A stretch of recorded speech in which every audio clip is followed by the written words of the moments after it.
Paz e graça aos irmãos. Nós cantamos: meu Deus, meu Senhor, minha vida é para o teu louvor.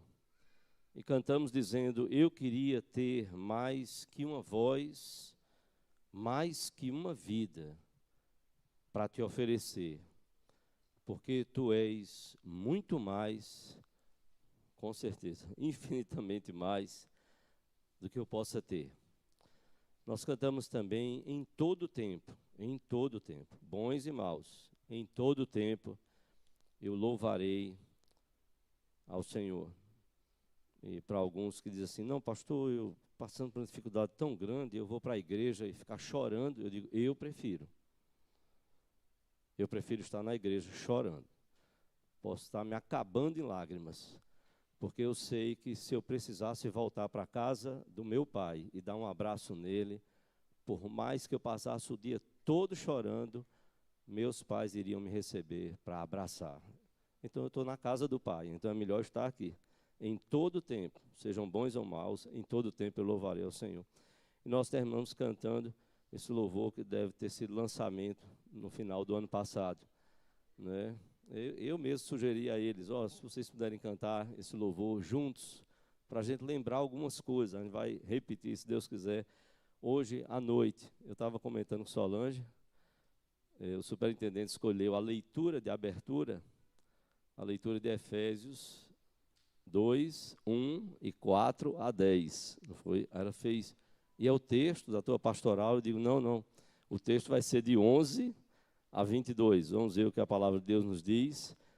Efésios 2, de 11 a 22. Vamos abrir a palavra. Efésios 2, de 11 a 22. Hoje pela manhã e à noite nós vamos pensar um pouco sobre a igreja.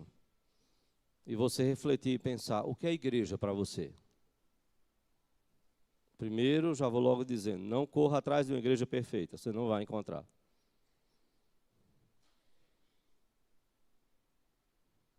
Se a gente pensar na igreja do Novo Testamento, que a igreja é desde o Éden, reunião de pessoas. Talvez a igreja mais imperfeita foi aquela que Jesus liderou, 12 apóstolos. E às vezes eu costumo dizer assim: pense em umas peças raras, viu? E que nós estamos ali tipificados. Aqueles 12 apóstolos, e que coisa extraordinária Jesus fez na vida deles, apesar deles e através deles. Louvado seja Deus por isso. Então é o que Deus quer, o que o Senhor quer fazer nas nossas vidas. Efésios 2, de 11 a 22. Preste bem atenção na palavra. Portanto, lembrai-vos de que outrora vós, gentios na carne, chamados incircuncisão por aqueles que se intitulam circuncisos, os judeus, na carne, por mãos humanas, naquele tempo estáveis, vós, gentios, estáveis sem Cristo, separados da comunidade de Israel e estranhos às alianças da promessa, não tendo esperança e sem Deus no mundo. Mas agora, em Cristo Jesus, vós que antes estáveis longe, fostes aproximados pelo sangue de Cristo. Porque Ele é a nossa paz, o qual de ambos fez um. E tendo derribado a parede da separação que estava no meio, a inimizade, aboliu na sua carne a lei dos mandamentos na forma de ordenanças, para que dos dois, judeus e gentios, criasse em si mesmo um novo homem, fazendo a paz, e reconciliasse ambos, judeus e gentios, em um só corpo com Deus por intermédio da cruz, destruindo por ela a inimizade. E vindo, evangelizou paz a vós outros que estáveis longe, os gentios, e paz também aos que estavam perto, porque por ele ambos temos acesso ao Pai, ambos, judeus e gentios, temos acesso ao Pai em um espírito. Assim já não sois estrangeiros e peregrinos, mas concidadãos dos santos, e sois da família de Deus, edificados sobre o fundamento dos apóstolos e profetas, sendo Ele mesmo, Cristo Jesus, a pedra angular, a pedra principal, no qual todo edifício bem ajustado cresce para santuário dedicado ao Senhor, no qual também vós, juntamente, estáis sendo edificados para a habitação de Deus no Espírito. Amém. Eu quero convidar as crianças à frente, nós vamos orar por elas, por nossas vidas, com as suas professoras e professores. Vamos orar, vamos todo mundo fechar os olhinhos, todo mundo de olhinho fechado, fechando os olhinhos, vamos falar com Deus. Vamos orar. Senhor Deus e Pai, nós te louvamos, ó Deus, pela bênção de estarmos reunidos nesta manhã, para o louvor da Tua glória. Te bendizemos, ó Deus, porque quando o mundo busca satisfazer os desejos da carne, Tu é quem moves o nosso coração, para que nós busquemos satisfazer a Tua vontade, que é boa, agradável e perfeita. É o Senhor quem move o nosso coração para adorarmos o Teu nome, para servirmos ao Senhor. E desta forma, Senhor, sermos abençoados por Ti. Pedimos que o Senhor nos ajude a compreendermos a Tua vontade, aquilo que o Senhor quer das nossas vidas, para as nossas vidas como indivíduos, pessoas, também, ó Deus, como famílias e também como igreja do Senhor. Nós pedimos a Tua bênção sobre os nossos pequeninos, que eles aprendam com seus professores e professoras a amarem ao Senhor Jesus e a entenderem o que é a igreja do Senhor. Nós oramos assim, Pai, no nome daquele que é o cabeça da igreja, o nosso Senhor e Salvador, Jesus Cristo, em nome para a glória dele. Amém, Senhor. Amém. Meus irmãos, quando o apóstolo Paulo se refere à igreja, há pelo menos 3 figuras que são muito fortes e repetitivas no Novo Testamento, repetidas pelo apóstolo Paulo. Hoje à noite a gente vai falar sobre o corpo. Corpo que adora e que serve. Corpo que parte e reparte as cargas do irmão. A gente vai falar um pouco sobre isso hoje à noite. Então eu espero que você possa vir, se houver algum motivo realmente justo, especial, que você não possa, que você possa acompanhar e possa cultuar a Deus de onde você estiver. Mas Paulo não fala só sobre o corpo, ele usa outras 2 figuras que ele gosta muito e repete, e o Espírito de Deus inspirou Paulo a isso. Não só sobre corpo, mas ele fala sobre família e edifício. Paulo usa essas 2 expressões, inclusive as 2 ideias estão aqui no texto que nós lemos. Eu não sei se você já passou, ou pelo menos já ouviu algum comentário, pelo menos faz muito tempo que eu não vou ao centro mesmo do Recife. Mas quando alguma necessidade, alguma coisa, às vezes passando muito rápido de carro, eu observava muitas e muitas lojas fechadas no centro do Recife. Impressionante. Lojas que foram da sua época, por exemplo, você lembra da Sloper? Você deve lembrar, né? Eliela. Hã? Isso era loja ou é coisa de carro? Ah, não, Solange está dizendo aqui Mesbla. Então ela conheceu bem a Mesbla. Mesbla, não é?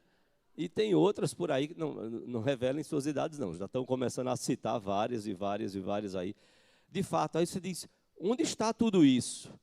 E bom, quando entra uma outra grande empresa e está tendo utilidade, que maravilha, aquele prédio não está abandonado. Mas o mais triste é que quem conheceu o Centro Recife fervilhando, e hoje passa e vê inúmeras lojas fechadas, e prédios sendo deteriorados, é uma coisa triste. É uma coisa triste. Por mais que a prefeitura muitas vezes possa tentar revitalizar, e é importante isso para não perder toda uma história. Agora, por que eu não estou querendo fazer nenhuma propaganda comercial? Minha questão é que a mesma tristeza que a gente tem quando olha prédios assim abandonados, deteriorados e deteriorando-se, é também a tristeza quando a gente passa e diz, aquilo ali era o quê? Aquilo ali, uma igreja se reunia naquele templo. Eu gosto muitas vezes quando vamos a algumas cidades ou alguma viagem e tal, aí vejo algum templo e digo, olha que templo bonito, mas está acabado. Mas ele deve ter sido um templo belíssimo. Olha a estrutura dele. Eu não sou arquiteto nem engenheiro. Olha a estrutura dele. E também triste quando, se você procurar saber e olhar na internet sobre as 7 igrejas do Apocalipse. Quantas vezes Deus falou àquelas igrejas através do Espírito e revelou e falou ali, usando o apóstolo João, dizendo: cuidem, porque senão eu venho até vocês e vou tirar o candeeiro. A luz de vocês vai apagar aí. Não é que a igreja do Senhor Jesus Cristo vai fechar no universo. Não, não. Mas ali, sim. Aquela comunidade, se ela não cuidar da vida, como ela está levando a vida cristã, apaga-se. Isso é uma responsabilidade minha e sua. Nós estamos aí completando agora dia 30 de abril, mas vai ser antecipado para aquele final de semana 27 e 28, 90 anos da nossa igreja presbiteriana da Encruzilhada. Um legado que nos foi passado e que nós temos a responsabilidade de dar continuidade até a vinda do Senhor Jesus Cristo. Que texto precioso nós lemos aqui de Efésios 2, de 11 a 22. No capítulo 2, como os irmãos leram e lemos juntos aqui, dos versículos de 1 a 10, Paulo explica como é que nós fomos salvos pela graça. E alguém já disse, um certo missionário, ele disse, muito famoso, ele disse: a salvação não custou nada para nós, é de graça e é pela graça. Mas o discipulado custa uma vida. A salvação não custou nada, mas o discipulado custa uma vida. Foi aquilo que nós dissemos. Eu queria ter mais que uma vida para te oferecer, mas pelo menos ofereça a sua vida. Ofereça a sua vida. Então, se Paulo explicou como é que nós fomos salvos, os versículos de 1 a 10, Paulo então dedica-se a falar sobre essa igreja, família e edifício de Deus, desses versículos de 11 a 22. Se você observar, por exemplo, os versículos 11 e 12, Paulo fala de como é que esses irmãos que naquele momento se constituíram igreja do Senhor Jesus, não só judeus, mas os gentios. E quem eram os gentios? Os gentios, e esse é um termo usado, os gentios significa o pagão, é aquele que não era judeu. Quem não era judeu, quem não era da descendência de Israel, era chamado de gentio. Era o pagão, era aquele que não servia a Deus como os judeus que tinham, então, o que Paulo fala aqui. Olha os versículos 11 e 12, olha a condição, olha como eles viviam. Portanto, Paulo, então, lembra a condição deles antes de Cristo. Efésios 2, 11 e 12. Portanto, lembrai-vos de que outrora vós, gentios na carne, chamados incircuncisão, os judeus chamavam os gentios de incircuncisos, eles não foram circuncidados, por aqueles que se intitulam circuncisos na carne, por mãos humanas, naquele tempo estáveis sem Cristo, separados da comunidade de Israel, e estranhos às alianças da promessa. E olha a situação desesperadora deles, não tendo esperança e sem Deus no mundo. Essa era a condição deles antes de Cristo. E Paulo, então, a partir do versículo 13 a 18, ele então mostra o que é que mudou. O que é que esses gentios passaram? Eles que eram sem Deus, sem esperança e viviam sem Deus no mundo. Olha a mudança que aconteceu na vida deles. A partir do versículo 13, então, Paulo chega e começa a detalhar essa mudança dos versículos de 13 a 18. Em primeiro lugar, Paulo diz então: mas agora em Cristo Jesus, vós que antes estáveis longe, fostes aproximados pelo sangue de Cristo. Vocês estavam vivendo sem esperança e sem Deus no mundo, diz Paulo. Agora não. Por meio da cruz de Cristo, do sacrifício dele, da morte, do sangue dele, o sangue aqui, a expiação, Jesus pagou pelos nossos pecados. Então vocês que estavam longe, vocês foram aproximados. Mas não só isso. Vocês não se tornaram apenas religiosos, que agora fazem parte de uma nova comunidade chamada Igreja de Cristo. Não só isso. Mas no versículo 14, Paulo então diz: porque ele é a nossa paz, o qual de ambos fez um, e tendo derribado a parede da separação que estava no meio à inimizade, aboliu na sua carne a lei dos mandamentos na forma de ordenanças, para que dos dois criasse em si mesmo um novo homem, fazendo a paz. Paulo diz que Jesus é a nossa paz, como era também para aqueles gentios. Ele diz, porque ele Jesus, o sangue de Cristo, ele, a pessoa de Jesus, ele é a nossa paz. De ambos, judeus e gentios, ele fez um. E ele derrubou a parede da separação que estava no meio. O que é que separava eles, diz Paulo? A inimizade. Os judeus deviam ser bênção para as nações, mas eles não foram. Eles deviam cumprir o mandato, sim, de pregar a palavra, de pregar o evangelho, de proclamar a fé no Messias que haveria de vir. O Messias veio. Israel foi, ao longo da sua existência, falhando nessa missão. E Paulo então diz que Cristo, que é a nossa paz, que de ambos, judeus e gentios, fez um através da igreja.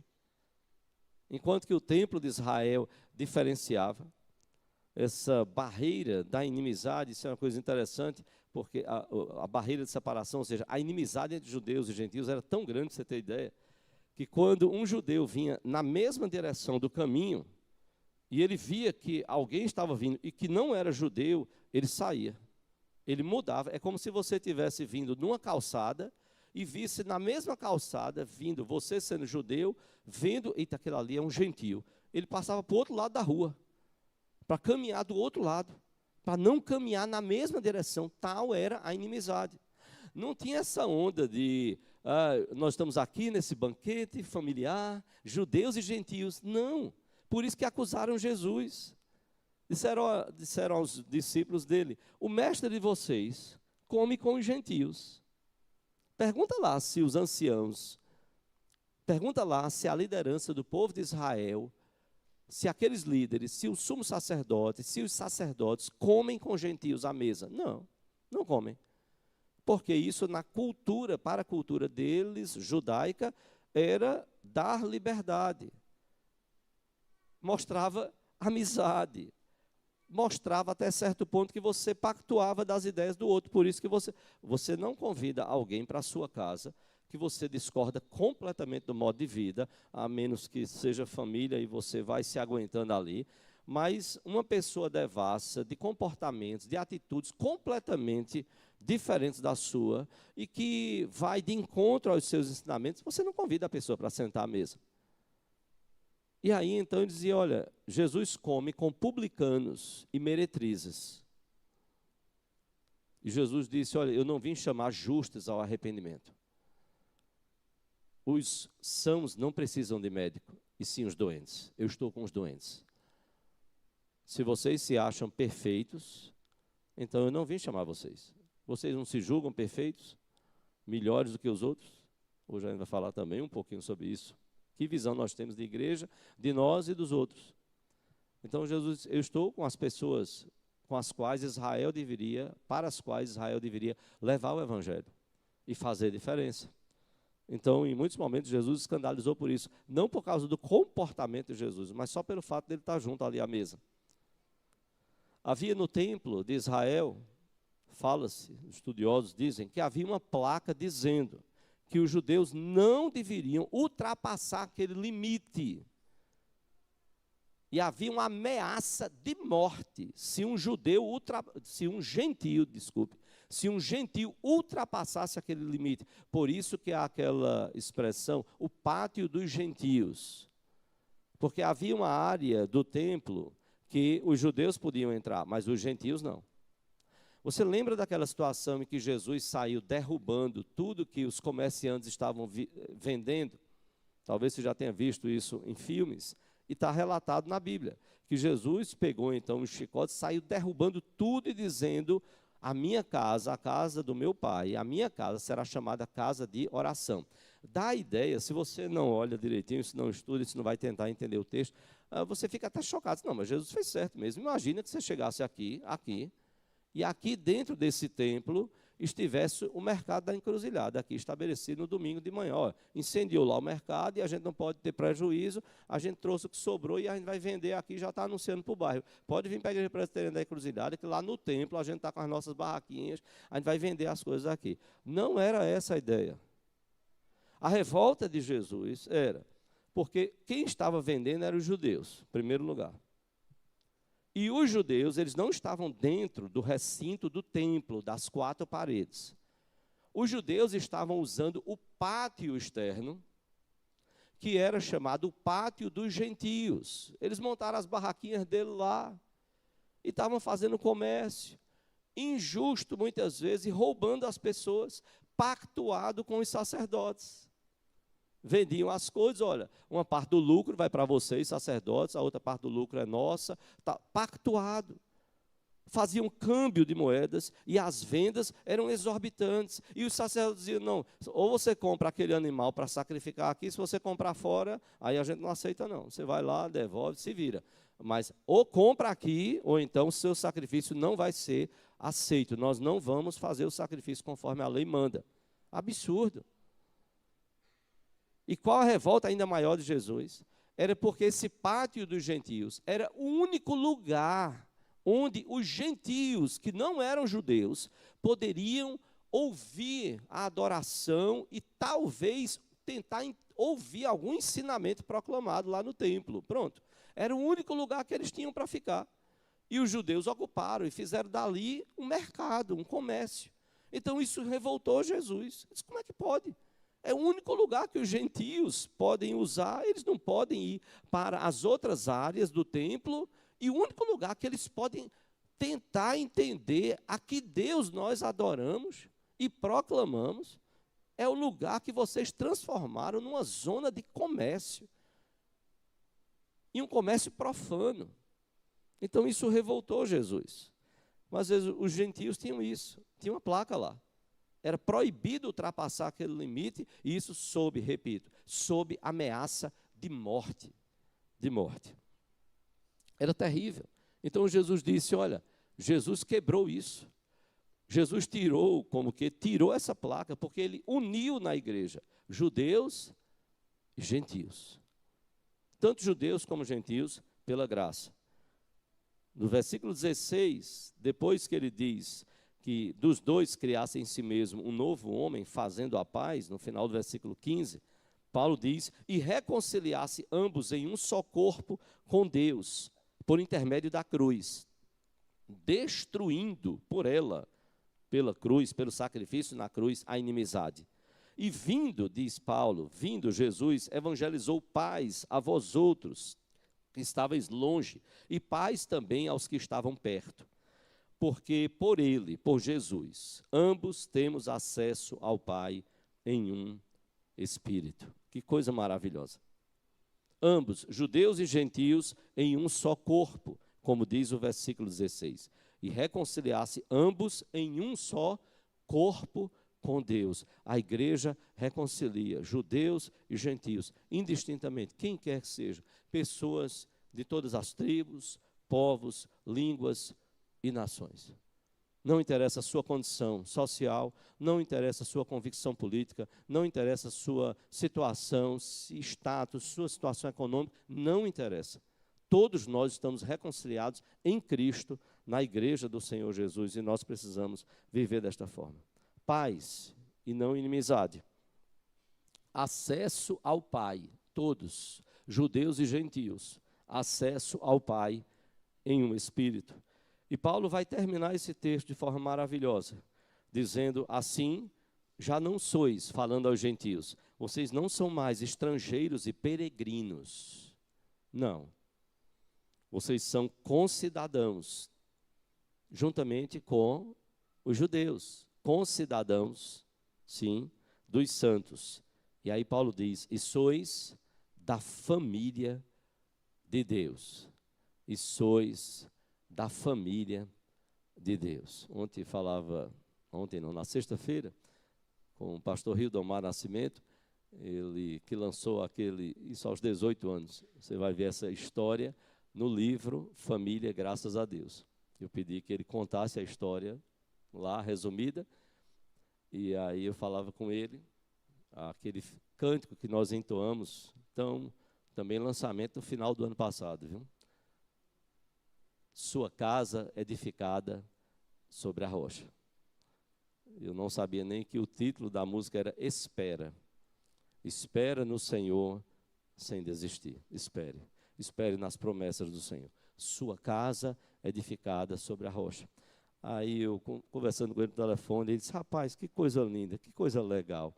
50 pastores, a maior parte de presbiterianos, mas de várias denominações, né? Aí ele disse, sim, e como é que fica aquela coisa de primo? Eu disse, primo como? Ele disse, não tem esse negócio entre ele é batista, ele fez esse negócio de presbiteriano e batista, né? Que às vezes vai falar, oi primo, tudo bom, tal. Eu disse, olha, veja bem, isso aí eu já tenho uma resposta bem tranquila, eu aprendi há muitos anos.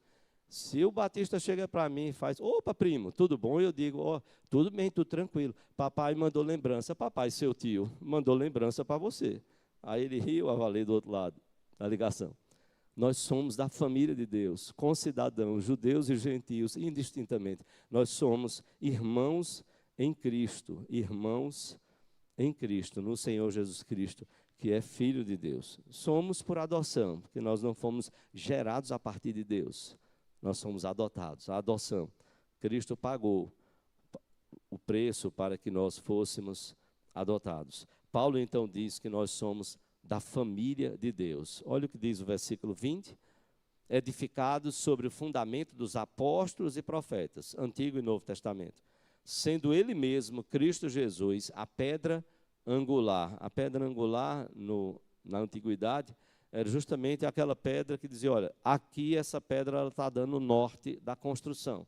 É a partir dela que nós vamos construir esse edifício, esse prédio. Essa é a pedra que dá a direção da construção do nosso prédio. É a pedra angular, no qual, diz Paulo, versículo 21, todo edifício bem ajustado cresce para santuário dedicado ao Senhor, no qual também vós, juntamente, olhos juntos, estáis sendo edificados para a habitação de Deus no Espírito. Nós estamos em obras, não esqueça isso. É como se colocássemos uma placa lá fora. Estamos em obras, até a vinda do Senhor. Nós estaremos sempre em obras. O Espírito de Deus está trabalhando nas nossas vidas. A igreja não é só família, ela é um edifício que está em constante reforma. E esse é um lema também da reforma. Igreja reformada, sempre se reformando, sempre sendo reformada. A ideia de que não é a questão de sendo sempre inovada, não, reformada, reforma. Nós estamos passando por uma constante reforma do agir de Deus nas nossas vidas. Eu convido você a abrir, para terminarmos, no texto de 1 Pedro, capítulo 2. 1 Pedro, capítulo 2.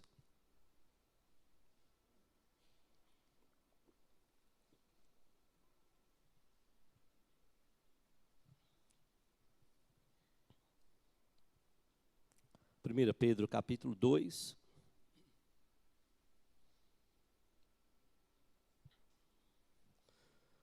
Olha o que Paulo fala dos versículos de 1 a 5. Olha como Paulo coloca a igreja, falando para uma igreja dispersa, perseguida, da dispersão, como era chamada. 1 Pedro, capítulo 2, os versículos de 1 a 5, mas principalmente os versículos 4 e 5, Paulo diz, a partir do versículo 1, 1 Pedro 2, a partir do versículo 1, despojando-vos, tirando de sobre vocês, portanto, despojando-vos, portanto, de toda maldade e dolo, de hipocrisias e invejas, e de toda sorte de maledicências. Cuidado com a língua. O ano está começando. É momento de deixar algumas coisas para trás. Maldade e dolo, hipocrisias e invejas, toda sorte, porque existem várias formas de maledicência. Toda sorte de maledicências, desejai ardentemente como crianças recém-nascidas o genuíno leite espiritual, para que por ele vos seja dado crescimento para a salvação, se é que já tendes a experiência de que o Senhor é bondoso. Chegando-vos, agora presta atenção nesses dois versículos 4 e 5, chegando-vos para ele, a pedra que vive, a pedra viva, rejeitada sim pelos homens, mas para com Deus eleita e preciosa, também vós mesmos, como pedras que vivem, sois edificados casa espiritual, para serdes sacerdócio santo, a fim de oferecer sacrifícios espirituais agradáveis a Deus por intermédio de Jesus Cristo. Nós estamos e precisamos ser edificados sobre a rocha, que é Jesus, sobre a pedra principal. E nós precisamos ser pedras vivas, pedras que fazem diferença, pedras que fazem diferença. Não pedras estragadas, não pedras manchadas, não pedras destruídas, não. Pedras vivas, que fazem toda a diferença nesta construção. Nós precisamos pensar a igreja a partir daquilo que a palavra de Deus nos diz e como nós nos comportamos nela e através dela. E nós precisamos abrir os nossos olhos e dizer: Senhor, tem misericórdia. Pode ser que a gente esteja dentro do templo, mas a gente não esteja sendo igreja. Cada um tem que pensar e se perguntar: que tipo de pedra eu estou sendo? Você pode ser uma pedra viva, que bênção, e você pode também ser uma pedra de tropeço. De vez em quando eu brinco com um ou com outro aqui. Sai da frente aqui, pedra de tropeço. Oxe, pastor, que bom, né, que você está reagindo, dizendo assim: oxe, pastor. O oxe é bem nordestino. Você está entendendo que tem alguma coisa errada ali. Você não deve ser pedra de tropeço. Não. Você deve ser pedra viva. Existiam umas pedras que eram colocadas, o povo de Israel, você vai encontrar muito isso, lá no Antigo Testamento. Pedras que eram colocadas ali, diz, olha, isso aqui é um marco de um momento da história de Israel. Então eles erigiam ali não para adoração, mas ficava aquela pedra como um marco. Diz, olha, está marcando essa pedra aqui. Fernando Noronha tem o dedo de Deus, né? E cada local vai denominando ali. Mas veja, que tipo de pedra é você? Porque pedra nós somos. Graças a Deus que Deus transforma o nosso coração de pedra, dureza não. E nos dá um coração de carne. Mas nós somos pedras que precisam, e Paulo então, e Pedro também usa essa figura, nós precisamos ser edifícios de Deus, edificados. Então nós precisamos pensar como é que nós estamos vivendo a igreja. Como nós estamos vivendo a igreja? Quantas lutas nós temos na igreja? E como é uma bênção quando nós somos bênção. Quando cada um é uma bênção, a igreja é uma bênção. Para a sua comunidade, para a cidade, para o estado, para o país, para o mundo. Ela vai cumprindo a missão que Deus deu a ela. De proclamar o reino, de proclamar o Senhor Jesus Cristo. Mas nós temos que ver as nossas atitudes. As nossas atitudes. Que igreja somos nós? Por exemplo, se você passasse uma semana para responder a um zap do seu chefe, o que você acha que aconteceria na sua empresa, onde você trabalha? Ah, pastor, porque eu estava com muita tarefa, tal. Meu irmão, a igreja faz alguma diferença para você? O PG faz alguma diferença? O ministério no qual você trabalha faz alguma diferença? Eu sei que todos nós vivemos dias agitados, ok, mas a gente precisa estabelecer as prioridades, porque senão a gente se perde. E depois a gente está falando assim: ah, porque essa igreja, olha, nem a igreja de Jesus, aquela dos 12 apóstolos, daria certo para você. Nem a dele daria certo. Porque sabe qual é a igreja que dá certo? A sua.